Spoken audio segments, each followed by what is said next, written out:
അല്ലാഹു സുബ്ഹാനഹു വ തആല നമ്മുടെ ഇൽമിന്റെ സദസ്സിനെ പരിപൂർണമായി അല്ലാഹു സ്വീകരിക്കുമാറാകട്ടെ. നമ്മുടെ എല്ലാവരുടെ മുറാദുകളെയും അല്ലാഹു ഹാസിലാക്കി തരുമാറാകട്ടെ. ഈ ഇൽമിന്റെ സദസ്സിൽ പങ്കെടുത്തതിന്റെ പേരിൽ അല്ലാഹു റബ്ബുൽ ഇസ്സത്ത് മാരകമായ രോഗങ്ങളെ തൊട്ട് നമ്മളെ ഏവരെയും കാത്തുരക്ഷിക്കുമാറാകട്ടെ.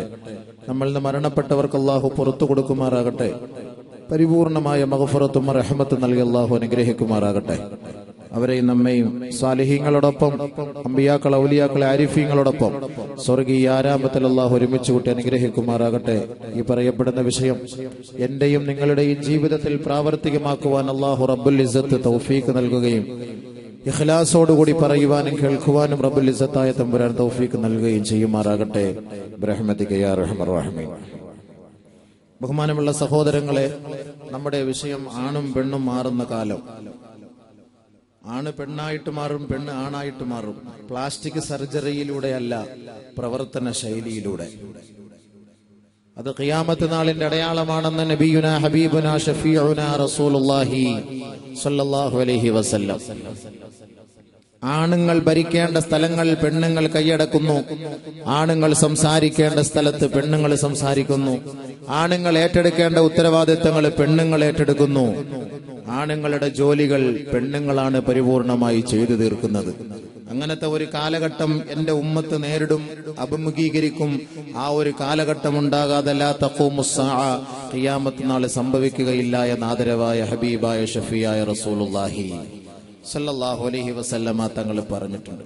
പറയാതെ തന്നെ ഈ പ്രഭാഷണത്തിന്റെ വിഷയം വെക്കുമ്പോൾ തന്നെ നമുക്കത് മനസ്സിലാകും. ആണുങ്ങളുടെ മേൽ പെണ്ണുങ്ങൾക്കുള്ള മേൽക്കോയ്മ എത്രത്തോളമാണെന്ന് നമുക്ക് മനസ്സിലാക്കാൻ കഴിയും. അതുകൊണ്ടാണ് പരിശുദ്ധ ഖുർആൻ ആണുങ്ങളുടെ ഉത്തരവാദിത്തം എന്താണ്, പെണ്ണുങ്ങളോടുള്ള ഉത്തരവാദിത്തം എന്താണെന്ന് സവിസ്തരം പ്രതിപാദിച്ചിട്ടുണ്ട്. നബിയുനാ റസൂലുള്ളാഹി തങ്ങളുടെ നാവിൻ തുമ്പിലൂടെ പരിശുദ്ധ ഖുർആനിന്റെ വചനങ്ങൾ ഓതിക്കൊടുത്തുകൊണ്ട് ലോകത്തിന്റെ നെറുകയിൽ അറിയിക്കുകയാണ് ആണ് ആണിന്റെ സ്ഥാനം എന്താണ്, പെണ്ണ് പെണ്ണിന്റെ സ്ഥാനം എന്താണ്. ആണുങ്ങളെ പോലെയല്ല പെണ്ണെന്നും പെണ്ണുങ്ങളെ പോലെയല്ല ആണെന്നും പരിശുദ്ധ ഖുർആൻ പ്രഖ്യാപിക്കുമ്പോ സ്ത്രീകളെ നിങ്ങളുടെ ഉത്തരവാദിത്തം പരിപൂർണമായി ഏറ്റെടുക്കേണ്ടത് അത് പുരുഷന്മാരാണ്. അർരിജാലു ഖവ്വാമൂന അലൻ നിസാ, അർരിജാലു ഖവ്വാമൂന അലൻ നിസാ ബിമാ ഫളലല്ലാഹു ബഅദഹും അലാ ബഅദ്. അല്ലാഹു സുബ്ഹാനഹു വ തആല അവന്റെ പരിശുദ്ധമായ വചനങ്ങളിലൂടെ ലോകത്തിന്റെ നെറുകയിൽ അറിയിച്ചു കൊടുക്കുകയാണ്. പുരുഷന്മാരുടെ ഉത്തരവാദിത്തം എന്താണ്, സ്ത്രീകളുടെ മേൽക്കോയ്മയാണ്. സ്ത്രീകളുടെ മേലുള്ള പരിപൂർണ ഉത്തരവാദിത്തമാണ് പുരുഷന്മാരുടെ മേൽ അല്ലാഹു നൽകിയത്. സ്ത്രീകളെ നിലയ്ക്ക് നിർത്തുക, അവരെ തന്റെ ചൊൽപ്പടിയിൽ നിർത്തുക. പരിശുദ്ധ ഖുർആനിന്റെ പ്രഖ്യാപനം അലൻ നിസാ, അർരിജാലു ഖവ്വാമൂന അലൻ നിസാ. അലായിക്ക് പരിശുദ്ധമായ തഫ്സീറിൽ ഒരുപാട് അർത്ഥങ്ങൾ നൽകിയിട്ടുണ്ട്. ശാരീരികമായ ബന്ധത്തിനും അല ഉപയോഗിക്കണം, അതല്ലാതെ സാമൂഹ്യപരമായ കാര്യങ്ങൾക്കും അല ഉപയോഗിക്കണം. അല എന്ന് പറയുമ്പോ മീതെ, മുകളിൽ എന്ന് തന്നെ പരിശുദ്ധ മുഫസ്സിരീങ്ങൾ നമ്മെ പഠിപ്പിക്കുമ്പോ എത്രത്തോളം എന്ന് വെച്ചാൽ ഒരു ഭാര്യയും ഭർത്താവും തമ്മിൽ ബന്ധപ്പെടുമ്പോ ഭർത്താവിന്റെ മുകളിൽ സ്ത്രീയാകാൻ പാടില്ല, സ്ത്രീയുടെ മുകളിൽ തന്നെ ഭർത്താവായിരിക്കണം. അതുകൊണ്ട് അലായിക്ക് ആ അർത്ഥവും നൽകുന്നുണ്ട് മുഫസ്സിരീങ്ങൾ. പറയുമ്പോൾ നമുക്ക് ചിലപ്പോൾ ഒരിത്തിരി പുളിപ്പ് പോലൊക്കെ തോന്നിയാലും തഫ്സീറും ഖുർആനും പഠിപ്പിച്ചിട്ടുള്ള ശൈലി അങ്ങനെ തന്നെയാണ്. അത് നമ്മൾ മനസ്സിലാക്കണം. അപ്പൊ ഒരു പെണ്ണിന്റെ പരിപൂർണ ഉത്തരവാദിത്തം ഭർത്താവിന്റെ മേൽ കടമയാണ്, പുരുഷന്റെ മേലാണ് അതിന്റെ ഉത്തരവാദിത്തം. അർരിജാലു ഖവ്വാമൂന അലൻ നിസാ ബിമാ ഫളലല്ലാഹു ബഅദഹും അലാ ബഅദ് വബിമാ അൻഫഖൂ മിൻ അംവാലിഹിം. എന്തുകൊണ്ടാണ് സ്ത്രീകളെക്കാൾ ഒരുപടി പദവി അല്ലാഹു റബ്ബുൽ ഇസ്സത്ത് ആണുങ്ങൾക്ക് നൽകിയത്, പുരുഷന്മാർക്ക് നൽകിയത്? നബിയുനാ റസൂലുള്ളാഹി സ്വല്ലല്ലാഹു അലൈഹി വസല്ലമ തങ്ങൾ സ്ത്രീ വർഗത്തെ നോക്കിയിട്ട് നാഖിസാത്തുദ്ദീൻ, നാഖിസാത്തുൽ അഖ്ൽ എന്നല്ലേ പറഞ്ഞത്? ദീൻ കുറഞ്ഞവരാണ് സഹോദരിമാർ, ബുദ്ധി കുറഞ്ഞവരാണ് സഹോദരിമാർ, ദീൻ കുറഞ്ഞവരാണ്, മതനിഷ്ഠ കുറഞ്ഞവരാണ്, ആരോഗ്യം കുറഞ്ഞവരാണ്. അവരുടെ കാര്യങ്ങൾ, അവരുടെ ഉത്തരവാദിത്തം ഉത്തരവാദിത്തങ്ങൾ ഏറ്റെടുക്കേണ്ടത് പുരുഷന്മാരാണ്. ഒരു പുരുഷന്റെ സാക്ഷിയുടെ സ്ഥാനത്ത് 2 സ്ത്രീകളെ കൊണ്ടുവരണമെന്നും അല്ലാഹുവിന്റെ റസൂൽ പഠിപ്പിച്ചെങ്കിൽ അവരിൽ ന്യൂനതയുണ്ടെന്നല്ലേ ഹബീബായ തങ്ങളുടെ നാവിലൂടെ ലോകമറിഞ്ഞത്. അതുകൊണ്ട് തന്നെയാണ് സ്ത്രീകളെക്കാൾ ഒരു പടി പദവി കൂടുതൽ പുരുഷന്മാർക്കാണെന്ന് പരിശുദ്ധ ഇസ്ലാം പ്രഖ്യാപിച്ചത്. ദീന് കുറഞ്ഞവൾ, മതബോധം കുറഞ്ഞവൾ, ബുദ്ധി കുറഞ്ഞവൾ, ആരോഗ്യം കുറഞ്ഞവൾ മാത്രല്ല, ഭാര്യമാര് പെണ്ണുങ്ങളെ പരിപൂർണമായ നിലയിൽ സംരക്ഷിക്കേണ്ട ബാധ്യത ആണുങ്ങൾക്കാണുള്ളത്. وَبِمَا أَنفَقُوا مِنْ أَمْوَالِهِمْ, അവരുടെ സമ്പത്തിൽ നിന്ന് സ്ത്രീകൾക്ക് പുരുഷന്മാർ വിഭവങ്ങൾ നൽകേണ്ട കാരണത്താൽ സ്ത്രീകൾക്ക് ചെലവ് നൽകേണ്ടത് പുരുഷന്മാരാണ്. സ്ത്രീകളുടെ ഉത്തരവാദിത്തം ഏറ്റെടുക്കേണ്ടത് പുരുഷന്മാരാണ്. അതുകൊണ്ട് തന്നെയാണ് സ്ത്രീകളെക്കാൾ പുരുഷന്മാർക്ക് പരിശുദ്ധ ഇസ്ലാമിൽ സ്ഥാനം നൽകിയത്. അതുകൊണ്ട് ഈ ഒരു ഉത്തരവാദിത്തം ആരോഗ്യപരമാകട്ടെ, മതപരമാകട്ടെ, ബുദ്ധിപരമാകട്ടെ, തന്നെ സംരക്ഷിക്കുന്ന, ശുശ്രൂഷിക്കുന്ന, തനിക്ക് ചെലവ് നടത്തുന്ന ഉത്തരവാദിത്തം ഇത് പുരുഷന്റെ മേലാണെങ്കിൽ ആ ഒരു ഉത്തരവാദിത്തം സ്ത്രീകളുടെ കൈകളിൽ എന്ന് വരുന്നുവോ അത് ഖിയാമത്തിന്റെ അടയാളമാണ്. നേരെ തിരിച്ചങ്ങോട്ട് തീരുമാനിച്ചോളി. ചെലവിന് കൊടുക്കുന്നത് ഭർത്താവിന് പകരം ഭാര്യയാണ് ചെലവിന് കൊടുക്കുന്നതെങ്കിൽ അത് ഖിയാമത്തിന്റെ അടയാളമായിട്ടാണ് ഹദീസുകളിൽ കാണാൻ കഴിയുന്നത്. ആണിന്റെ ഉത്തരവാദിത്തം പെണ്ണ് ഏറ്റെടുക്കുകയാണ്. ഒന്നാമത്തെ ഉദാഹരണം, പെണ്ണിന്റെ കയ്യിൽ നിന്ന് പണം, സ്ത്രീധനം വാങ്ങിയിട്ട് കല്യാണം കഴിക്കുന്നവരെ, പെണ്ണിന്റെ ഉപ്പാന്റെ കാറിൽ കയറിയിരുന്ന് സഞ്ചരിക്കുന്നവരെ, അവിടം കൊണ്ട് തന്നെ ആ പെണ്ണിന് നാം അടിമപ്പെട്ടു എന്നതിന്റെ തെളിവാണ്.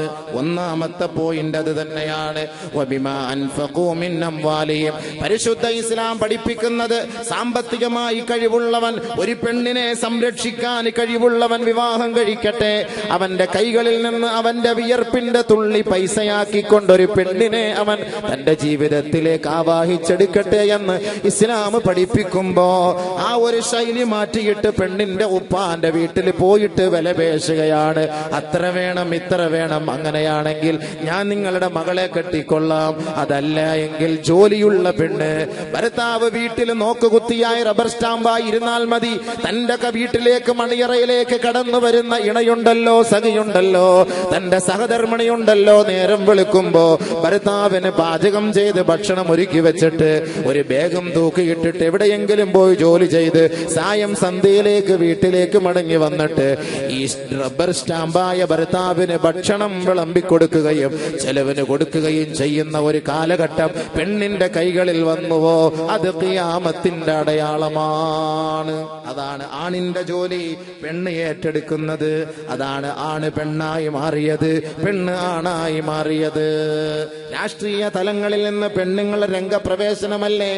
രാഷ്ട്രീയ തലങ്ങളിലാകട്ടെ, ഇസ്ലാമിക സംഘടനകളിലാകട്ടെ, ഇന്ന് പരസ്യമായി ഹൈവേ റോഡിന്റെ നടുറോഡിൽ ഇന്ന് പെണ്ണുങ്ങൾ ഇന്ന് ഇൻകുലാബും വിളിച്ചുകൊണ്ട് രംഗപ്രവേശനം നടത്തുന്നുവെങ്കിൽ 1000 വർഷങ്ങൾക്ക് മുമ്പ് ബദർ നടന്ന ചരിത്രമുണ്ട്, ഉഹദ് നടന്ന ചരിത്രമുണ്ട്, ഖന്തക്ക് നടന്ന ചരിത്രമുണ്ട്, ഖൈബർ നടന്ന ചരിത്ര പാരമ്പര്യമാണ്. ഏതെങ്കിലും ഒരു സാഹചര്യത്തിൽ പരിശുദ്ധ ഇസ്ലാമിന്റെ മക്കൾ പരിശുദ്ധ പ്രവാചകന്റെ മുന്നിൽ വന്ന് പെണ്ണുങ്ങളെ നിങ്ങൾ പരസ്യമായിട്ട് റൂട്ട് മാർച്ച് നടത്തണേ, പരസ്യമായിട്ട് പാർലമെന്റ് മാർച്ച് നടത്തണേ, പരസ്യമായിട്ട് സെക്രട്ടേറിയറ്റ് മാർച്ച് നടത്തണേ എന്ന് പരിശുദ്ധ പ്രവാചകന്റെ ഒരു പ്രഖ്യാപനം പോലുമില്ല എങ്കിൽ 21ാം നൂറ്റാണ്ടിലെ പെണ്ണുങ്ങളെ നിങ്ങളുടെ സ്വന്തം ആവശ്യത്തിനു വേണ്ടി പരസ്യമായി രംഗപ്രവേശനം നടത്തിയാൽ ആണിന്റെ ജോലിയാണ് നീ ഏറ്റെടുത്തത്. അത് ഖിയാമത്തിന്റെ അടയാളമായിട്ടല്ലാതെ മറ്റെന്ത് പറയാൻ? നബിയുനാ റസൂലുള്ളാഹി തങ്ങൾ പഠിപ്പിച്ചില്ലേ?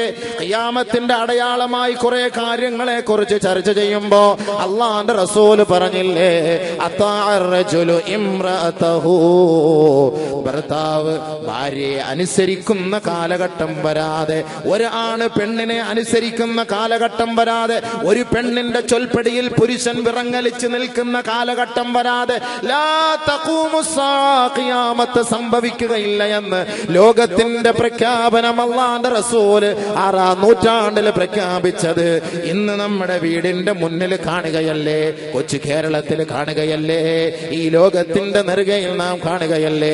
സ്വന്തം ആവശ്യത്തിന് വേണ്ടി റൂട്ട് മാർച്ച് നടത്തുകയാണ്, സ്വന്തം ആവശ്യത്തിന് വേണ്ടി കൊടി പിടിക്കുകയാണ്, തന്റെ ഔറത്തിന്റെ ഭാഗം ശ്രദ്ധിക്കാറില്ല.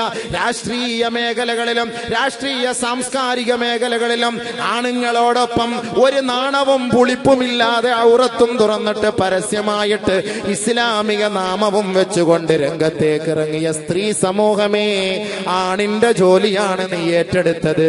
അത് ഖിയാമത്തിന്റെ അടയാളമല്ലാതെ മറ്റൊരടയാളമല്ല. അതാറജുലു ഇംറഅതഹു, ഒരാണ് പെണ്ണിനെ അടിമപ്പെട്ട് ജീവിച്ചാൽ ഖിയാമത്തിനെ നീ പ്രതീക്ഷിച്ചോ.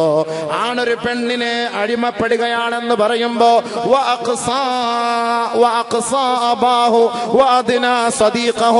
ഒരു പെണ്ണിന്റെ വാക്ക് കേട്ടിട്ട് തന്റെ മാതാവിനെയും പിതാവിനെയും അകറ്റിക്കളയുന്ന പുരുഷന്മാരെ, ഒരു പെണ്ണ് തന്റെ ജീവിതത്തിലേക്ക് കടന്നു വന്നതിന്റെ പേരിൽ ആ പെണ്ണിന്റെ മണിയറയിലെ പാതിരാ സമയത്ത് രതിമൂർച്ചയുടെ ഇടയിൽ തന്റെ വൃദ്ധയായ ഉപ്പയെ കുറിച്ച് ഏതെങ്കിലും അരുതായ്മകൾ പറഞ്ഞു പോയതിന്റെ പേരിൽ ആ ഉപ്പയുടെയും ഉമ്മയുടെയും മുഖത്ത് നോക്കി കൈ ചൂണ്ടി കയർത്ത് സംസാരിക്കുന്ന പുരുഷന്മാരെയല്ലേ ഇന്ന് നമ്മുടെ മുന്നിൽ കാണാൻ കഴിയുന്നതെങ്കിൽ അല്ലാഹുവിന്റെ റസൂൽ ചർച്ച ചെയ്തതല്ലേ.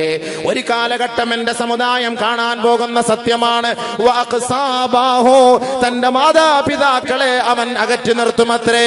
ഒരു പെണ്ണിന്റെ വാക്ക് കേട്ടിട്ട് ആ പെണ്ണിന്റെ ചൊൽപ്പടിയിൽ ജീവിച്ചു വളർന്നു വരുന്ന ഭർത്താവ് തന്റെ വന്യവയോധികരായ മാതാപിതാക്കളെ വലിച്ചെറിഞ്ഞുകൊണ്ട് തന്റെ കൂട്ടുകാരനെ തന്റെ ഗൃഹത്തിലേക്ക് വിളിച്ചു വരുത്തുകയാണ്. ബോയ് ഫ്രണ്ടിന്റെ കാലഘട്ടമാണ്, ഗേൾ ഫ്രണ്ടിന്റെ കാലഘട്ടമാണ്. പാശ്ചാത്യ ലോകത്തിന്റെ സംസ്കാരം എന്താണ്? വൈഫ് ഷാപ്പിംഗ് എന്ന സംസ്കാരം ഉണ്ടായിരുന്നു പാശ്ചാത്യൻ മക്കൾക്ക്. എന്താണത് വൈഫ് ഷാപ്പിംഗ്? പരഭാര്യ പരിണയം. എന്റെ അനുവാദത്തോടെ എന്റെ ഭാര്യയെ നിനക്ക് ഉപയോഗിക്കാം, നിന്റെ അനുവാദത്തോടെ നിന്റെ ഭാര്യയെ എനിക്ക് ഉപയോഗിക്കാം. ഇത് പാശ്ചാത്യന്റെ കാലഘട്ടത്തിൽ ഉണ്ടായിരുന്ന സംസ്കാരമാണ്. കോൺട്രാക്ട് മാരേജ്, ഒരു നിശ്ചിത കാലഘട്ടത്തിൽ ഒരു പെണ്ണിനെ കല്യാണം കഴിക്കുക. ഇന്നതല്ലേ കോളേജ് ക്യാമ്പസിൽ ആണുങ്ങളെ പെണ്ണുങ്ങളെ നിന്റെ ഉപ്പ നിന്നെ പഠിപ്പിക്കാൻ എത്രയോ വിദൂരങ്ങളിൽ പറഞ്ഞയക്കുമ്പോ ആ ഉപ്പയെ നീ വഞ്ചിക്കുകയല്ലേ.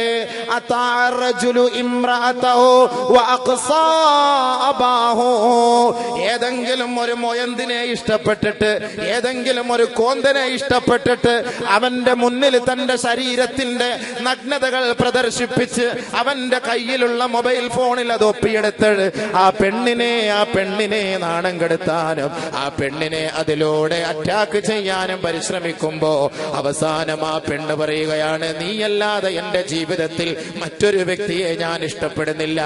അങ്ങനെ ഇസ്ലാമിക ആദർശത്തിൽ വളർന്നു വരുന്ന ഒരു പെണ്ണ് അനിസ്ലാമിക വേഷം കെട്ടിയ ഒരു അമുസ്ലിമിനെ തന്റെ ജീവിതത്തിന്റെ സഖിയാക്കി തെരഞ്ഞെടുത്തിട്ട് 10-18 വർഷക്കാലം 20 വർഷക്കാലം ചെലവും കൊടുത്ത് ഭക്ഷണവും കൊടുത്ത് വസ്ത്രവും കൊടുത്ത് വളരെ നല്ല നിലയിൽ പഠിപ്പിച്ചു കൊണ്ടുവന്ന മാതാപിതാക്കളെയും ഈ കാമുകനെയും കോടതിയിലേക്ക് കൊണ്ടുവരുമ്പോ കോടതിയുടെ പ്രതിക്കൂട്ടിൽ നിന്നുകൊണ്ട് അതാ പെണ്ണ് ജഡ്ജിയോട് പറയുകയാണ്, എനിക്കെന്റെ ജീവിതത്തിൽ ഇഷ്ടം എന്നെ 10-20 വർഷം ജീവിപ്പിച്ച എന്റെ ഉപ്പയെ അല്ല, എനിക്ക് വേണ്ടത് എന്റെ ഉമ്മയെ അല്ല, എനിക്ക് വേണ്ടത് ഇന്നലെ എന്റെ ജീവിതത്തിലേക്ക് കടന്നു വന്ന ആദർശം എനിക്ക് പ്രശ്നമേ അല്ല, സംസ്കാരം എനിക്ക് പ്രശ്നമേ അല്ല, എന്റെ ശരീരത്തിന്റെ നഗ്നതകൾ ഒപ്പിയെടുത്ത അമുസ്ലിമായ എന്റെ ഇണയുണ്ടല്ലോ, സഖിയുണ്ടല്ലോ, എന്റെ കാമുകനുണ്ടല്ലോ, അവനെയാണ് എനിക്ക് ആവശ്യമെന്ന് തലയിൽ തട്ടമിട്ട പെണ്ണ് കോടതിയിൽ പറയുകയാണ്. നമസ്കരിച്ച പെണ്ണ് കോടതിയിൽ പറയുകയാണ്, എടി പെണ്ണേ, നിന്റെ നെറ്റിത്തടം എത്രയോ പ്രാവശ്യം നീ അള്ളാഹ്ക്ക് വേണ്ടി സുജൂദ് ചെയ്തവളാണ്. നിന്റെ കണ്ണിലൂടെ ജീവിതത്തിൽ ഒരിക്കലെങ്കിലും അള്ളാന്റെ കോടതിയിലേക്ക് നിറകണ്ണുകളോടെ കരങ്ങൾ ഉയർത്തിക്കൊണ്ട് കരഞ്ഞപ്പോ ഒരു പ്രാവശ്യമെങ്കിലും ഒരിറ്റു കണ്ണുനീര് വന്നതല്ലേ? ആ കണ്ണിനെ സാക്ഷ്യപ്പെടുത്തിക്കൊണ്ടാണ് തന്റെ മാതാപിതാക്കളെ അവൾ അകറ്റി നിർത്തുന്നത്. കോടതിയുടെ പൂമുഖത്ത് വെച്ച് നീതിമാനോട് പറയുകയാണ്, എനിക്കെന്റെ ഉപ്പയെ വേണ്ട, എനിക്കെന്റെ ഉമ്മയെ വേണ്ട, എനിക്ക് വേണ്ടത് എന്റെ കാമുകനെയാണ്, എന്റെ കാമുകനെയാണ്. അല്ലാഹുവിന്റെ റസൂൽ 1000 വർഷങ്ങൾക്ക് മുമ്പ് പറഞ്ഞത് ഇന്ന് നമ്മുടെ കോടതി വളപ്പുകളിൽ നാം കാണുന്നുവെങ്കിൽ അല്ലാഹുവിന്റെ റസൂൽ പറഞ്ഞത് സത്യമല്ലേ? ഒരു കാലഘട്ടം എന്റെ സമുദായം കാണാൻ പോവുകയാണ്. അന്ന് ആണ് പെണ്ണിന്റെ കോലം കോലം കെട്ടും. അന്ന് പെണ്ണ് ആണിന്റെ കോലം കെട്ടും. സ്വഹാബ, അത് ഖിയാമത്തിന്റെ അടയാളമാണ്.